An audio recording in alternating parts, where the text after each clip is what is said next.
En esta parte vamos a ver un poquito lo que se conoce como la ley de Ohm, y el resultado de la ley de Ohm se trae de discutir un circuito, y un circuito, ¿verdad? Es simplemente un lazo cerrado donde corre corriente y esa corriente se está generando porque hay una diferencia en potenciales eléctricos que están separados por un cable, y por ese cable pues va a correr ahora la carga para llegar de un lado a otro.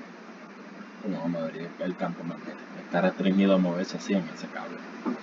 Ahora bien, si deseamos discutir un poco la relación entre esa corriente y el voltaje, pues sabemos que hay una relación, pero ahora mismo no sabemos cómo es. Que el hecho de que existe un voltaje pues va a generar una corriente, pero podría ser que por cada unidad de voltaje tenemos que la corriente puede ser el cuadrado de eso, o una raíz recíproco, algo por el estilo. Así que por ahora lo único que sabemos es que tal vez va a ser proporcional a alguna potencia n del voltaje. Y sabemos que mientras mayor el voltaje, la corriente pues, es mayor, así que esperaríamos que esto sea una potencia positiva.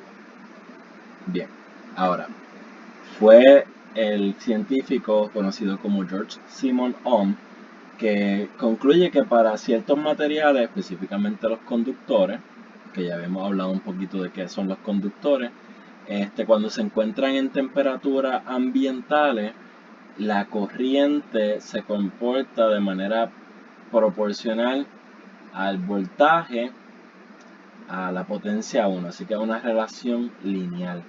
Y el resultado de esa pendiente, es decir, cuánto cambia la corriente por un cambio de voltaje, es lo que nosotros conocemos como la resistencia. Y se le conoce como la ley de Ohm, pero realmente esto es un resultado que es más como bien particular para ciertos tipos de materiales.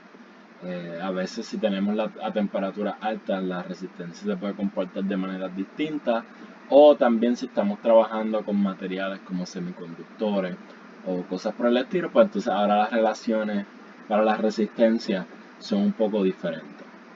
Y esos materiales también, pues, que cumplen con esta ley o con esta hipótesis, pues se le conocen como, con este resultado, pues se le conocen como materiales ómicos, en honor a Ohm, y la unidad con la que se mide la resistencia también es en ohmios, en honor al científico que lo descubrió.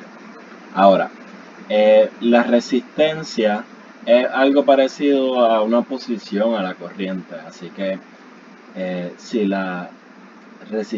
hay mucha corriente en un circuito, pues esperamos que la resistencia sea menor.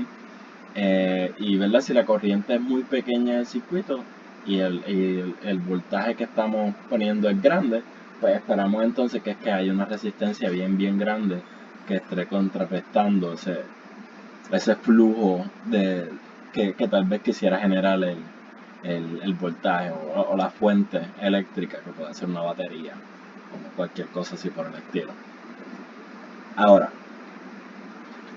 podemos ver, mirando otra vez resultados, en este caso de mirar la ley de Kirchhoff en esta malla cerrada, lo que vamos a observar es que el voltaje aquí lo podemos romper en tres segmentos, de A a B, de B a C y de C a D. Tal que entonces el voltaje de A a D, que es lo que nosotros conocemos como el voltaje de la fuente, en este caso es de 5 voltios, va a ser igual a la suma de los voltajes de cada uno de esos segmentos.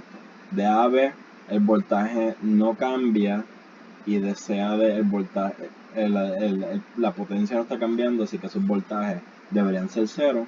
Así que vamos a ver aquí este resultado, que el voltaje de AD, o la diferencia en potencia de AD, tiene que ser igual a la diferencia en potencia de B a C. Así que, y esa diferencia en potencia pues va a ser la diferencia de potencia o el voltaje que pasa por el resistor, que es el elemento que mide que se incluye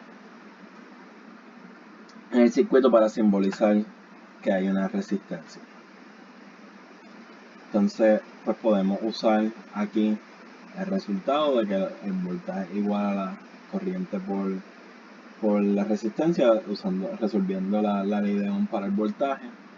Y en este caso, pues igual podemos entonces dividir para despejar para la resistencia, y en este caso donde la fuente es de 5 voltios y la corriente es de 10 amperes, pues vemos que la resistencia es de un medio en unidad de ohm.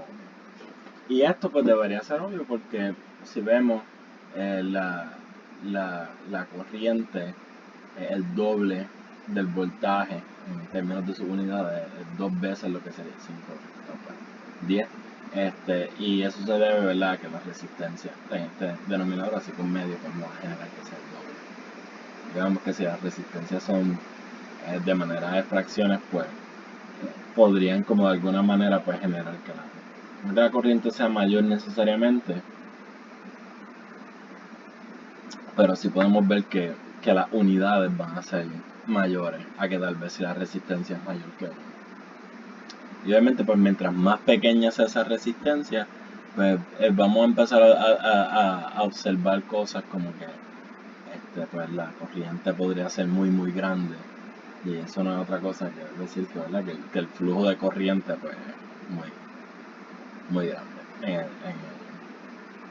en el circuito. Pero vamos a ver que eso nunca va a pasar, que la resistencia nunca la vamos a estar tomando como cero. O el análisis, pues entonces ya no valdría hablar de un voltaje de la resistencia, y este análisis pues no tendría sentido. Pero para efectos de nosotros con resistencias mayores que 1, pues el resultado pues es como usamos la ley de Ohm para calcular la resistencia. Ahora, estos resistores no son los únicos que transmiten o que permiten que exista la resistencia. La resistencia también a veces es algo que es inherente a todo cable o alambre o medio que transporte corriente. Y por eso es que decía que pues, la resistencia realmente nunca va a ser cero para ningún elemento, porque siempre va a haber una oposición a la carga. Y esa oposición simplemente puede ser por el mero hecho de que los electrones pueden chocar contra las paredes del cable o simplemente pues entre ellos mismos, y siempre va a haber cierta cantidad de resistencia al flujo de la corriente. Y vamos a ver que para un cable,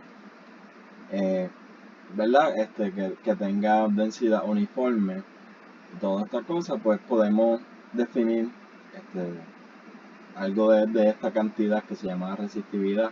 Pero por ahora simplemente podemos decir también que la resistencia es realmente pues es algo que depende del mismo medio por donde viaja esto, y vemos que es la resistividad, que es lo que llamamos ρ, por el largo del cable y el área transversal de ese cable, que es el resultado del que estábamos hablando. Así que en este caso, si el área es muy muy pequeña, pues vamos a ver que la resistencia va a ser muy grande, porque pues los electrones tal vez pueden chocar con las paredes, o el flujo es más difícil que si el área, ¿verdad?, mientras más grande sea, pues la resistencia va a ser más pequeña y el flujo pues va a ser más fácil que pase la corriente. Y esas son las relaciones que vamos a observar. La resistividad pues es algo que depende de la temperatura y otras propiedades del sistema que estemos trabajando con. Y de analizar las dimensiones, vemos que la resistividad debería tener unidades de ohmios por metro.